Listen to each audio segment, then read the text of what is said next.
We good? Perfect. Well, I looked up and it said 17 seconds, and I looked down and I looked back up, it was blank. I said, no. Gave me an extra 14 seconds. Thanks. Yeah, exactly. Well, we're going to continue our study this morning of the 23rd Psalm.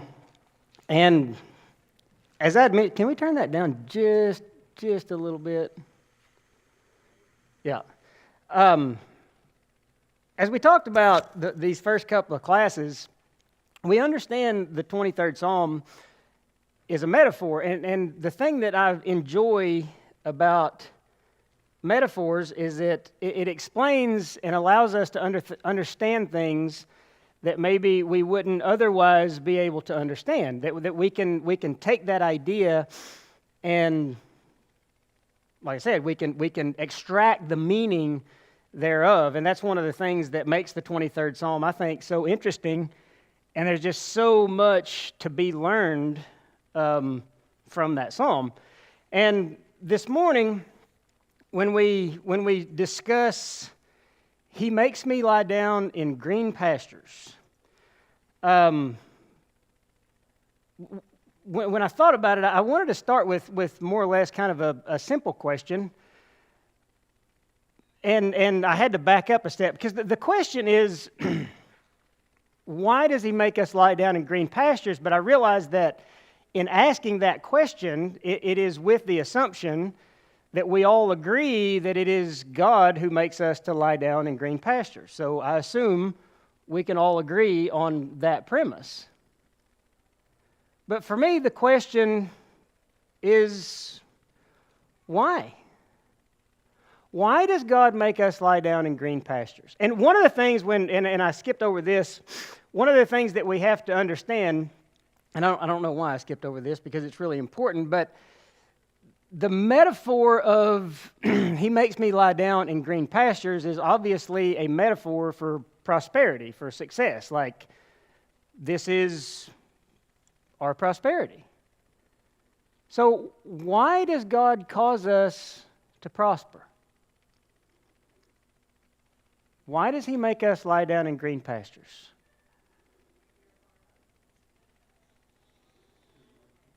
What's that? To be more content? Well, I think it's interesting, and I would agree with that, but we could ask the question, is it because of something that we do? No. God doesn't prosper us because of something that we do. We prosper through Him. And I think that's an excellent answer, and I think it's true, but how often do we get lost in the idea of, if I do this, God's going to do this? Or how often do people get lost in that idea? Is it easy to allow ourselves to go down that road of that logic of, if I do certain things, if I live my life in a certain way, then God is going to do certain things for me? One of the places that we see in the New Testament where Jesus addresses this idea is in Luke chapter 17. And in Luke 17, he talks about the workers in the field, or the guys tending the sheep, and he says, well, when those guys come in from tending the sheep, you don't tell those guys, well, you guys sit down and eat and drink and you're good to go. He says, no, you prepare my meal and let me eat and drink, and then afterwards you can rest. And he says, when you have done all that you can do, what are they to say? We are unworthy servants. We have only done our duty. We have only done that which we ought to have done in the first place. But the tendency for us as Christians, when we have done all that we can do, what's our tendency?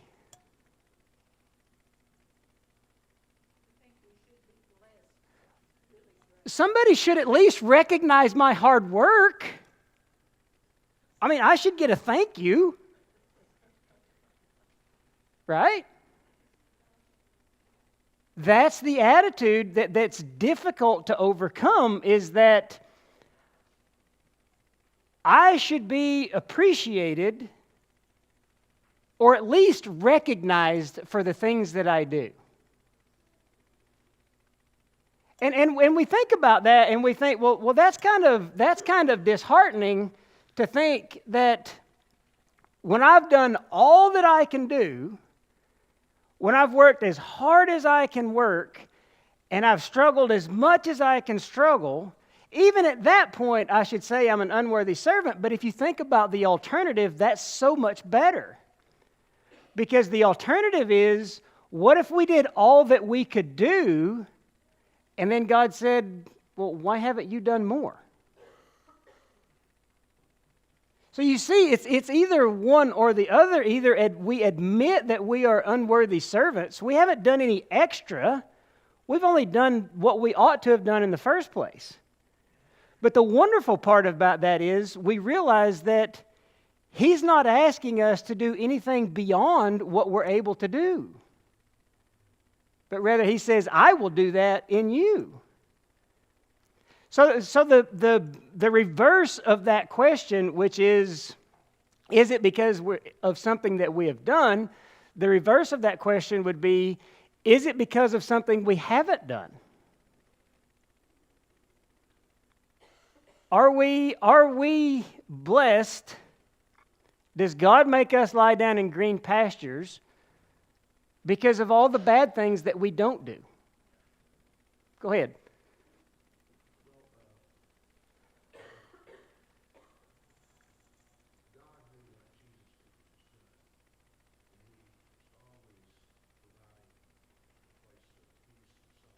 Yes.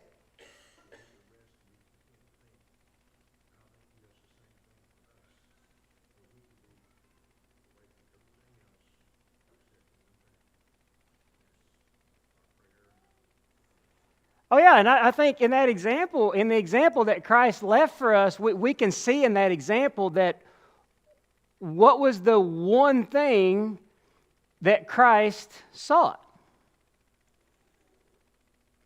What was the one thing He was after the whole time He was here?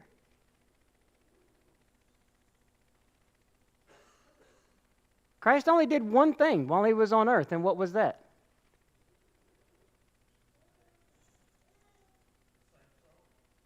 To save souls, and I won't disagree with that, Larry, but the one thing that He did, and that's what we read in His prayer at the end of John, is that He did the things that pleased the Father.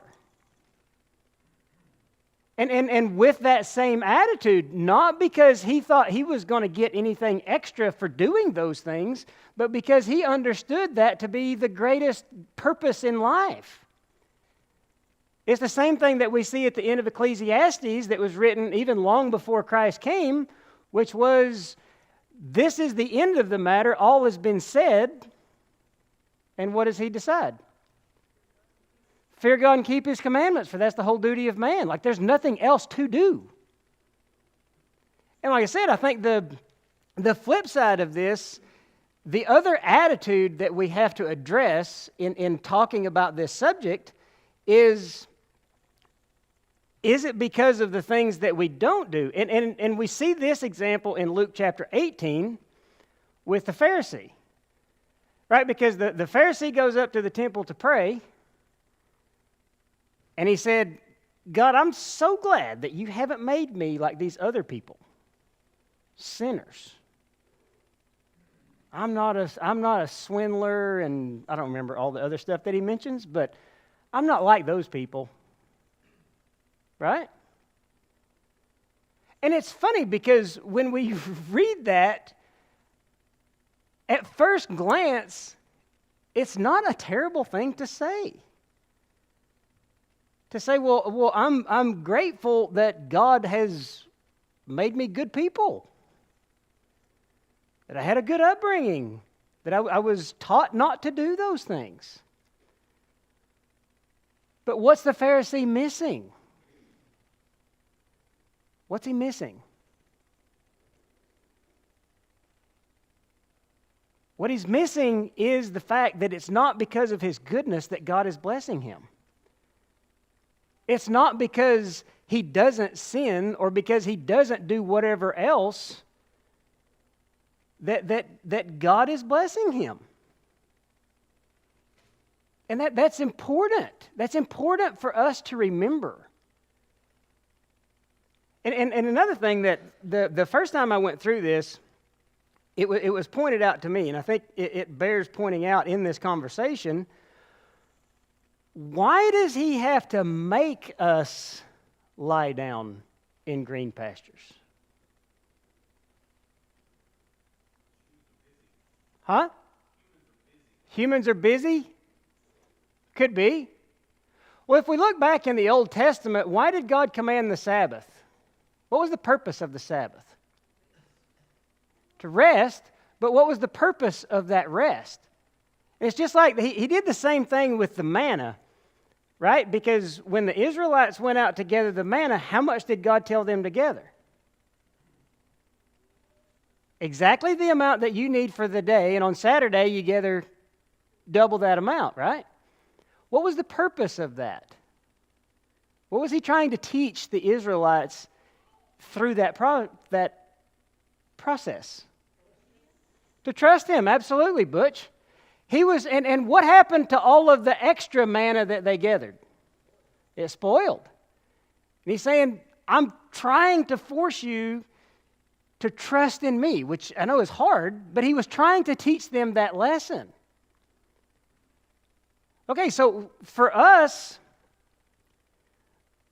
we could ask the question, how do you define success? How do you define success?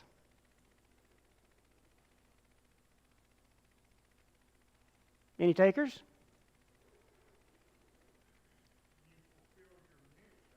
Fulfill your niche? And it's funny I asked that question because I guarantee you, almost all of you, if not all, have some idea in your mind of what you think success is. But the question is,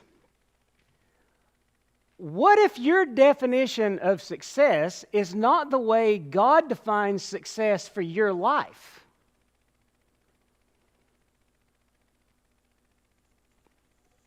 Whoa, now wait a minute, back up a step, right? Is the Lord my shepherd or is he not?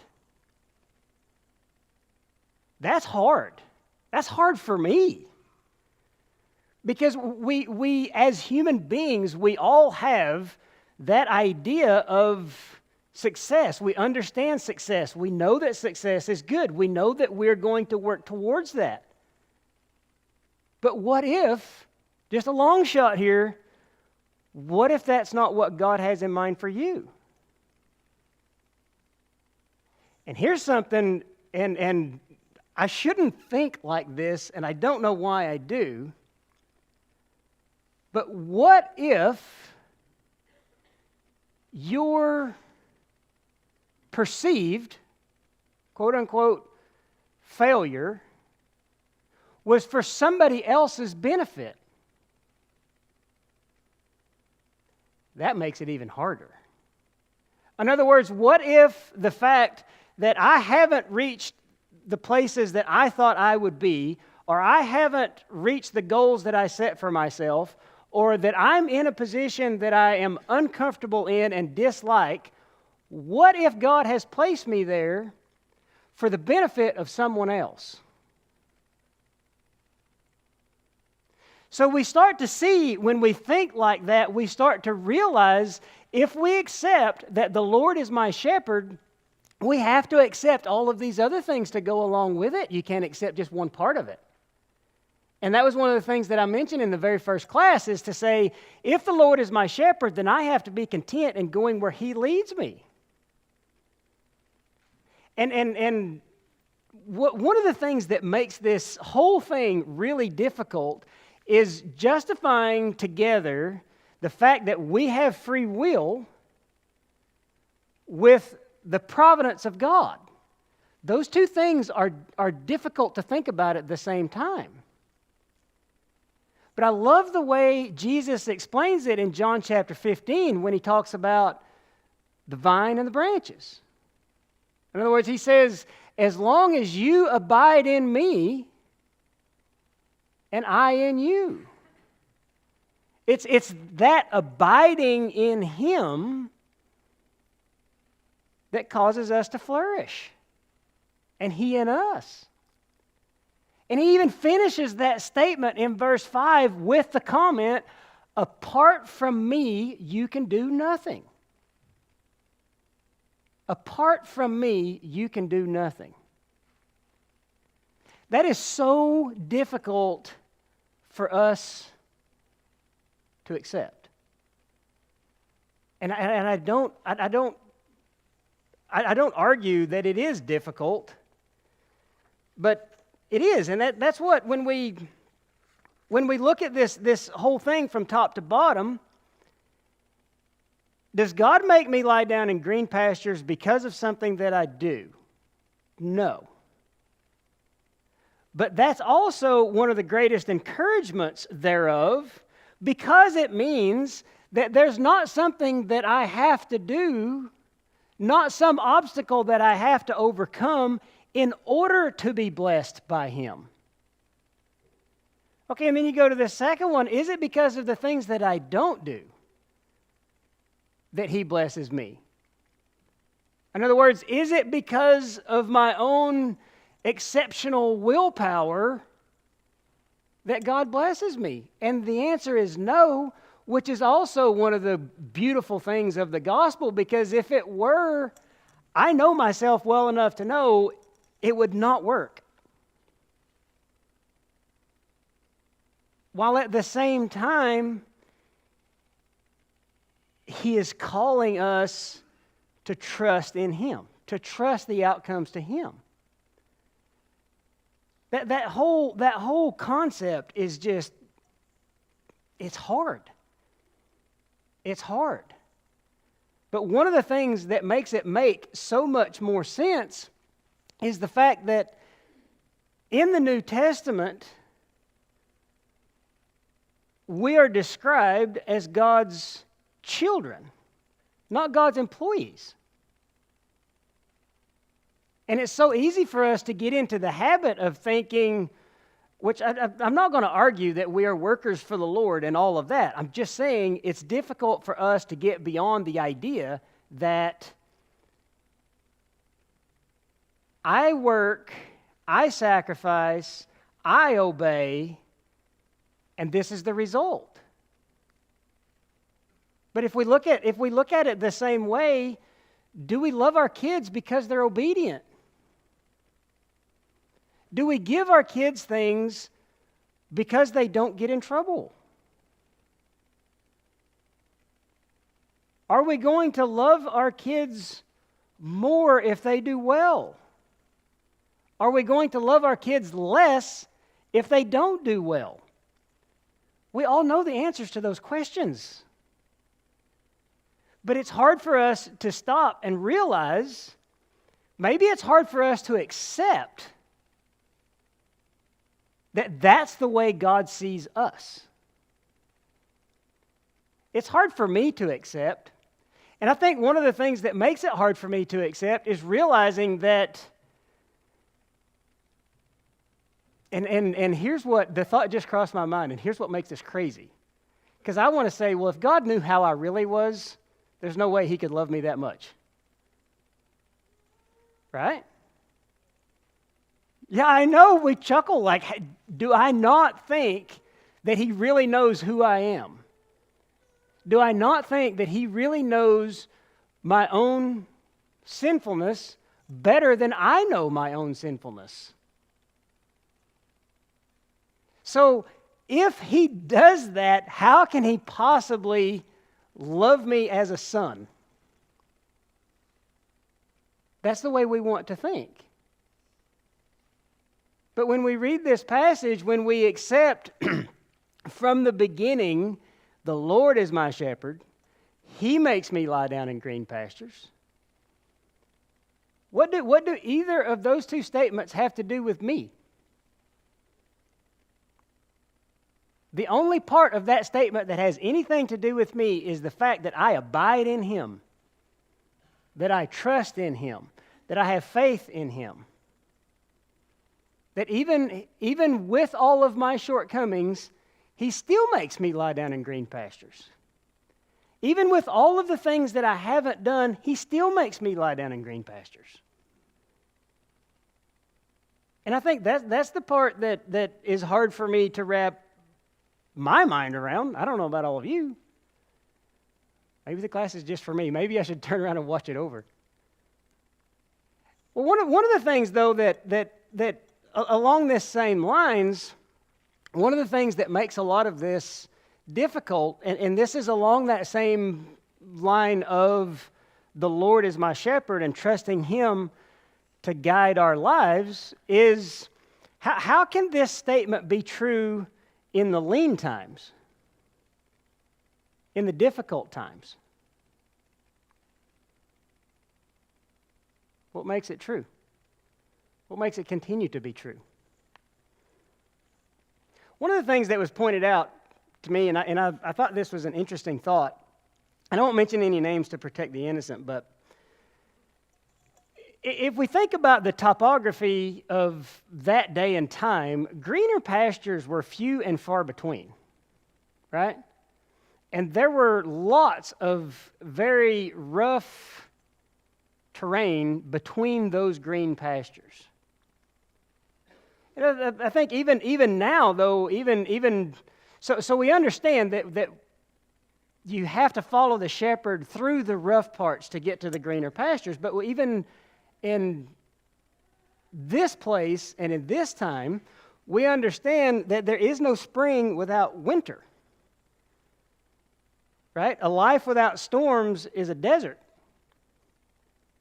And one of the things that I think a lot of people have, the idea that they have, is that we're going to lie down in a green pasture and be there indefinitely.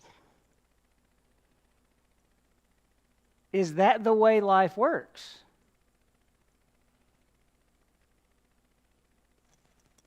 It hasn't for me. I don't know about for you all. But at the same time, is the statement still true? And the answer is yes. We know that the statement is true. But what we have to trust is that as we trust in the Lord as our shepherd, we are always either lying down in green pastures or being led in such a way to do just that. And that's what makes it true. And I think one of the things that is difficult for us to accept is that things change. And I'll give you some examples of what the times that it's difficult to accept. In Ecclesiastes chapter 7, Solomon points out, in the day of prosperity, be happy. And I read that and I think, well, that's a challenge in and of itself. Just to enjoy the prosperity that God has blessed me with. But then he says, but in the day of adversity, consider God has made the one as well as the other. In other words, God has a purpose for the day of prosperity the same way that He has a purpose for the day of adversity. And it's up to us to accept the one as well as the other. Go ahead.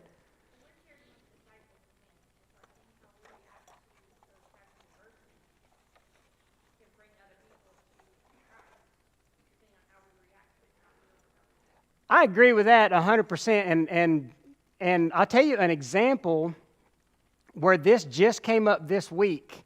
A really good friend of mine has a daughter that plays softball, has got a full ride scholarship to play softball at Texas Tech. And in a game last week, she completely blew her knee up. And so you can imagine what that means for her and her career. And the conversation that he and I had was, how do we exhibit to our kids how to handle these situations in life. And just like you talk about making disciples of men and the example that we set, 100%. 100%. The way that we handle not only prosperity, but also the adversities of life, I think both are important. What causes people to grow arrogant in their prosperity? Remember the guy from the New Testament that had all the barns full of grain? What was his response? What did he say he was going to do? I got all these barns and they're all completely full. So let's tear those down and build bigger ones, right? What was his attitude? It's never going to change. I'm going to be rich forever. How could I possibly ever run out of grain? We see the exact same thing in King Nebuchadnezzar in the Old Testament, right? He's walking on his roof. He's like, look what I did. What happened to him? Yeah, exactly. He was grazing in the fields with the beasts.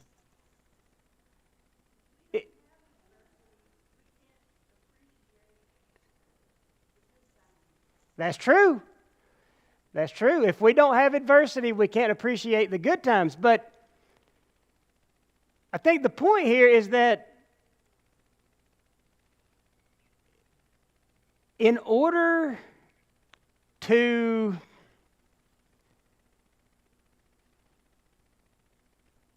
traverse the adversities of life, it's important for us to remember that God is our shepherd, intended for us to be there. That's hard to accept. And how many people in the time of adversity, how many times have we in the time of adversity said, this is never going to change. This is never going to get any better. So what does that say about our faith in the Lord as our shepherd if we say this is never going to change? And I think that's one of the things that David teaches us in the 27th Psalm. He said, I would have despaired unless I had believed I would see the goodness of the Lord in the land of the living.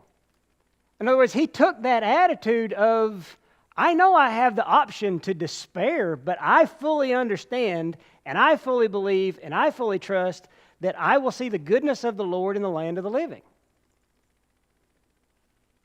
And I almost didn't bring this one up, but I can't think of a better example of this idea than in marriage. And it's no wonder that the divorce rate is like 50% or whatever it is, because how easy is it in that relationship for us to convince ourselves that it's never going to change, it's never going to get any better.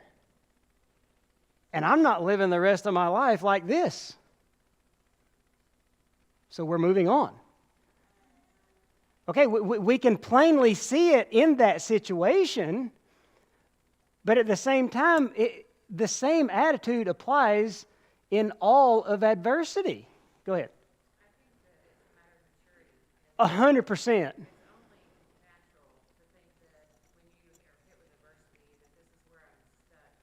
100%. Are more in tune with the Savior than you are in your situation. Mm-hmm. It's about where your focus is. Right. When you're in tune with your Savior, then you start to trust more, and He becomes more. And then in the long run, you mature, because James 1, that's what it says. Yes. Adversity brings perseverance, which brings maturity.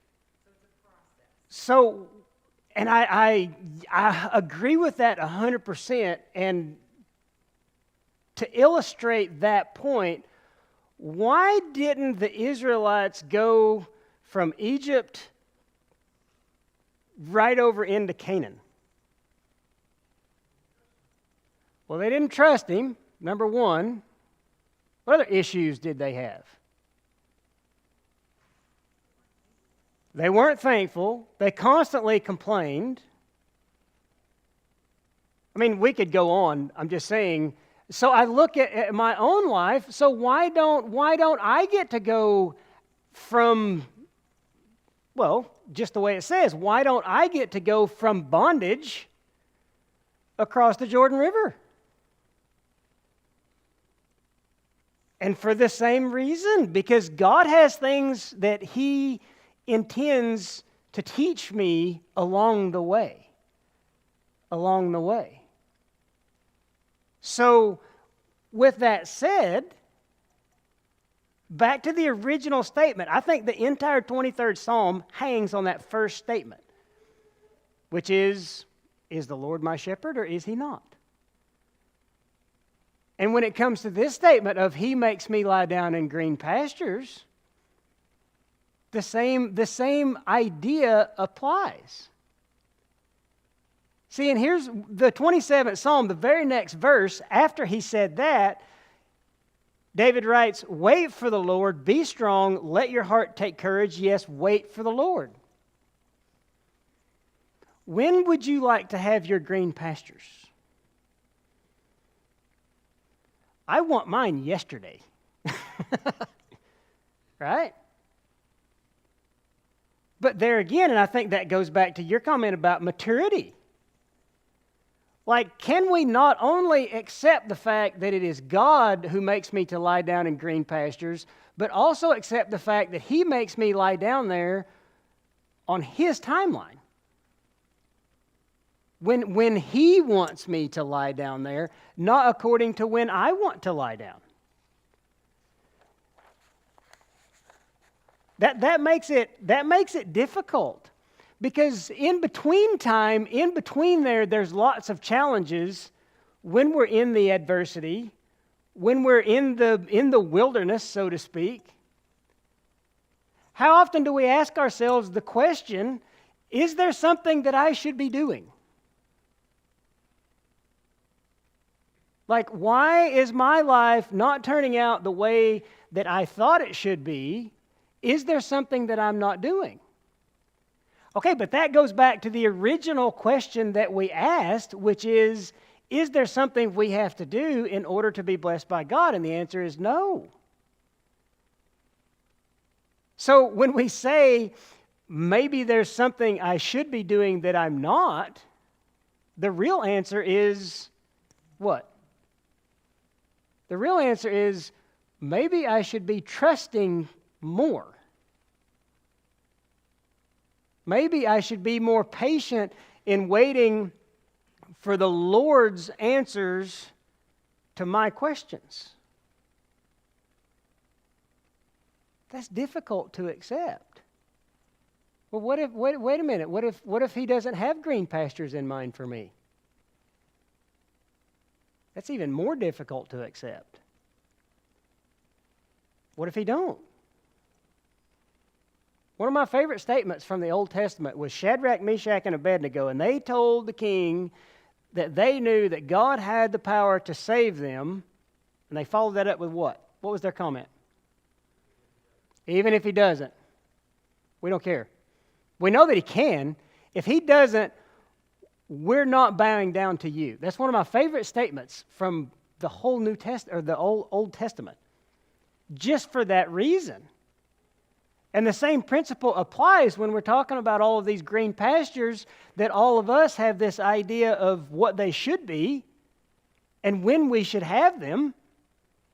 In understanding the fact I know that God can and will make me lie down in green pastures, but it's also having the faith and maturity and patience to say, and if He doesn't, it's not going to matter.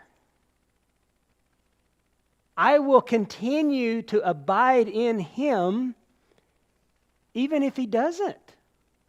Even if these things don't work out the way that I think that they should, I will abide in Him.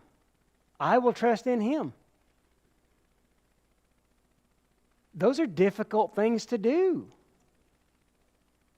We could also fall into the trap of, well, maybe there's something I'm doing that I shouldn't be doing. Okay, these are all obviously rhetorical questions that we have to answer for ourselves, but at the same time, when we go back to the beginning, it's not because of the things that we don't do that God blesses us. Well, one of the, and I thought this was interesting, is an interesting question, which is, are all financial problems caused by bad decisions?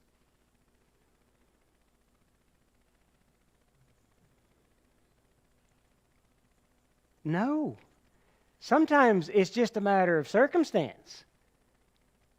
I would say there's probably more financial problems caused by ignorance than bad decisions, which is not the same thing. Okay, but at the same time, when we look at someone else's circumstance, do we automatically assume that that person is in that position because of something that they did or did not do? Because of the choices that they've made. And I'm not saying it is or isn't one way or another. I'm saying that that same attitude bears us to consider. What is it that I can do in my life to honor God, the same as Jesus lived? What is it that I can do that He's calling me to do to fulfill His purpose for me? But that's not the way we think, is it? We think more along the lines of, how can I achieve my success? And then once I achieve my success, then I'm going to dedicate my success to God. Is that the way the Bible describes our success? Whose success is it?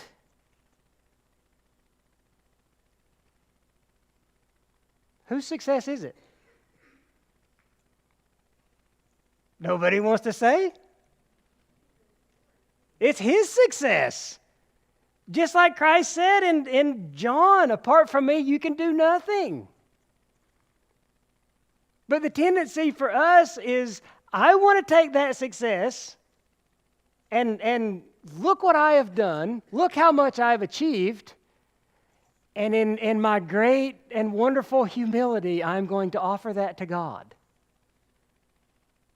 And obviously I say that in sarcasm, because what was it that allowed us that success in the first place? God in us,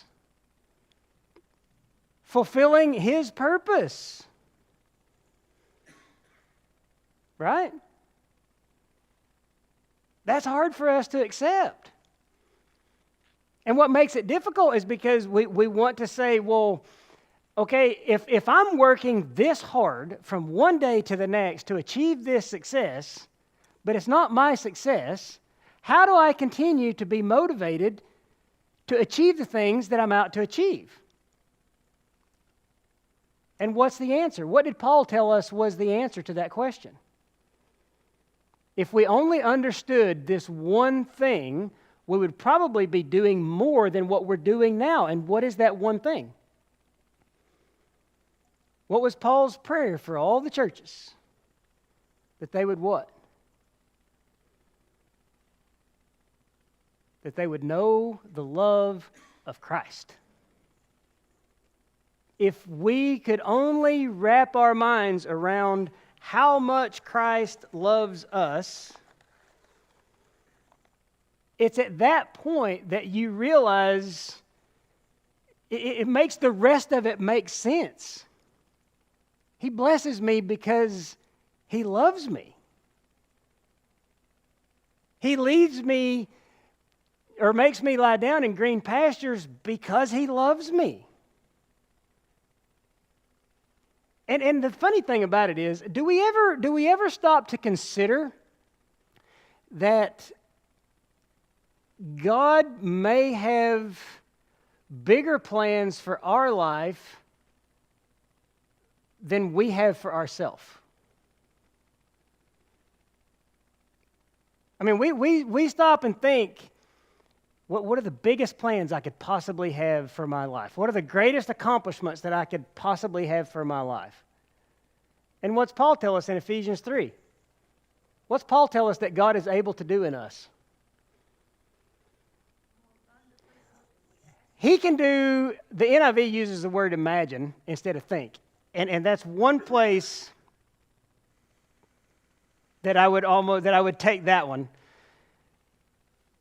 But it says that He can do beyond all that we ask or think or imagine, according to some people. So I stop and think, okay, when I read the phrase, He makes me lie down in green pastures, well, I've got this idea what those green pastures should look like. And I've got this idea of how maybe I should even get there. Never stopping to consider that as I abide in Him, as I trust in Him, that He may have something even better than what I thought planned for my life. Go ahead, Brian. I like it. Brian said he does have something better planned for our life. I agree 100%. 100%. But it's hard for us to get out of that mindset. Because and it's funny because how many times on Christmas morning did you not get the thing that you wanted, and you were so dejected and so put out, but then you ended up getting something better? We all remember that moment, and you can probably remember what it was. Okay, but at the same time, do we not take the same attitude when it comes to these issues, which is, well, I'm not getting what it was that I wanted,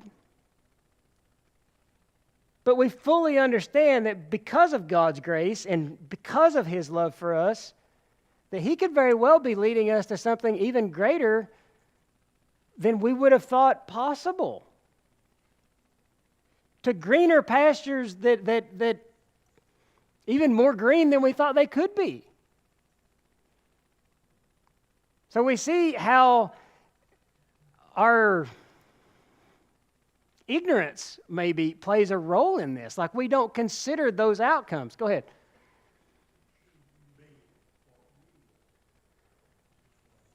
I agree with that. He said it shouldn't be what we want, but rather what He wants. I agree with that 100%.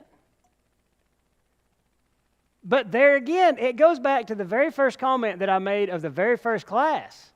What if what He wants isn't what I want? What if His plans for my life aren't what,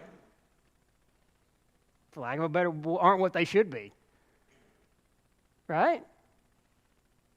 But here again, I love this metaphor and I love this word picture of David just coming out and laying it out there for us as we trust in Him and abide in Him and follow Him.